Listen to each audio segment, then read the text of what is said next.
मेरे दिल के एपिसोड 19 में सदफ बिलाल से कहती है कि आपके मुझ पर बहुत एहसान है, अब ये भी कर दीजिए और बताइए मुझे कि क्या अब मेरी शादी से खुश नहीं है। तभी बिलाल उसे कहता है कि वो ज़रूर खुश होंगे, क्योंकि अगर आप मुझे मिल जाती तो वो मुझे अपने दामाद के तौर पर बर्दाश्त नहीं कर पाते और मेरी ज़िंदगी पर भी ये बोझ रह जाता कि आप मुझे मेरे एहसानों के बदले मिली हैं। वहीं बिलाल उससे माफ़ी मांगते हुए कहता है कि अब मैं आपको भूल चुका हूँ, वैसे भी जिस लड़की से मैंने प्यार किया था वो कोई और थी और अब आप कोई और हैं और आप और अमार एक दूसरे को डिज़र्व करते हैं। वहीं दूसरी ओर बिलाल ख्वाब में देख रहा होता है कि सदफ की डोली आती है और वो उसे लेने जाता है। दोनों बहुत खुश होते हैं, लेकिन असल में ये एक सपना ही होता है। दूसरी ओर अमार और सदफ की शादी की रस्में शुरू हो चुकी हैं और उनकी शादी भी हो जाती है और सब लोग काफ़ी खुश होते हैं। वहीं बिलाल भी वहाँ से अपना भारी दिल लिए चला जाता है। उसके बाद विदाई होती है सदफ की, तो उसे अपने बाबा की बहुत याद आ रही होती है और बिलाल भी दूसरी तरफ काफ़ी दुखी होता है। गाड़ी में हमशा बिलाल से पूछ रही है कि वो कैसे फील कर रहे हैं, तभी बिलाल उसे कहते हैं कि मैं ठीक हूँ।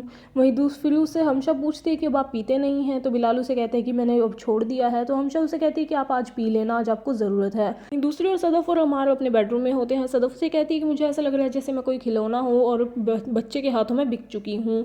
और उसे कहती है कि आखिर ये मोहब्बत होती क्या है, ये ऐसी होती है जैसे हमने किसी को खुदा मान लिया हो और उसे मान लिया तो हम किसी और को नहीं मानते। दूसरी ओर हमशा बिलाल के लिए शराब लेकर आती है, लेकिन बिलाल उसे मना कर देता है और वो कहता है कि जिसे गम सहना नहीं आता वो उसे मोहब्बत नहीं करनी चाहिए और एक बार मैंने मना किया तो अब मैं शराब को हाथ नहीं लगाऊंगा। हमशा उससे पूछती है कि मैं जाऊं, तो बिलाल उसे कहता है कि तुम आज की रात पूरी बिताओ और जाकर और उसे कहता है कि सुबह मुझे बता देना कि आज की रात कितनी देर में गुजरी है। और जाते जाते बिलाल उसे कहता है कि मुझे भी ऐसा लग रहा है जैसे मैं कोई खिलौना हूँ जो एक बच्चे के हाथों बिक चुका है, क्योंकि उसके पास पैसे कम थे।